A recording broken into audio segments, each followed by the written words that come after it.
Эфирда яңалыклар чыгарылышы, хәзер мәдәният сәнгать темасына күчәбез. Шешмә әсәр һәм тәрҗемә номинацияләре буенча Шәриф Камал исемендәге премия тапшырылды. Татар китабы йортында узган тантаналы чарада хәбәрчеләр бездә булып кайтты. Бәйге Татарстан Республикасы Мәдәният министрлыгы, Татарстан Республикасы Милли музее, Татар әдәбияты тарихы музее һәм Шәриф Камал мемориаль фатиры тарафыннан яшь язучылар һәм тәрҗемәчеләр арасында икенче тапкыр үткәрелде. Шәриф Камал исемендәге әдәби премиягә татар телендә кече һәм уртача күләмдәге проза әсәрләре иҗат иткән яки Шәриф Камал әсәрләренең инглиз, алман яки төрек телләренә тәрҗемә ясаган яшь авторлар дәгъва итте. Конкурсның максаты исә 14 яшьтән алып 30 яшькә кадәрге яшь каләм ияләрен үстерүне күз уңында тота. Республикабызда соңгы елларда әдәбият сәнгать өлкәсендә бик күп конкурслар үткәрелде. Алар һәммәсе дә кирәк, чөнки алар берсе дә бер-берсенә охшамаган, алар һәммәсе дә үзенчәлекле. Менә шушы Шәриф Камал музее Татар китабы йорты уздырган конкурста башкалардан бик нык аерылып тора. Чөнки монда беренче чиратта яшь авторлар гына катнаша, һәм икенчедә монда проза әсәрләре генә, һәм бигрәк тә хикәя жанрында эшләүче авторлар гына катнаша. Бу яктан караганда ул башка конкурсларга охшамаган.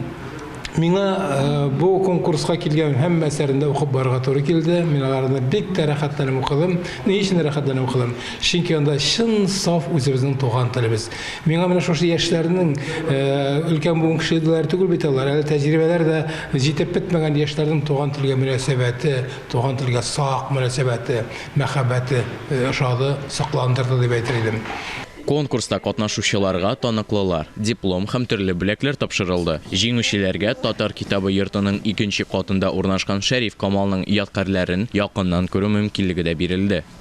Шәриф Камал үзенчәлекле автор һәм исеме күпмер дәрәҗәдә онытылып та бара торган автордыр ул. Күпмер кайсыр елларны аның исеме барыбер бик күп яшь искә алынмый иде. Аның иҗатының бер өлеше гомумән җәмәгатьчелек игътибарыннан читтә, чөнки билгеле бер сәбәп аркасында җитерә кирәк инде.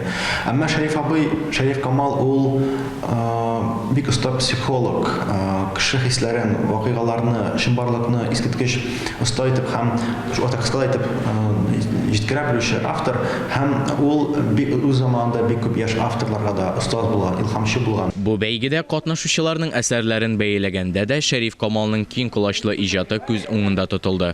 Ул кешеләргә булган позициясен бик анык белдергән шәхес. Искәндәр Гыймалтдинов, Никита Граханцев, Татарстан яулыклары.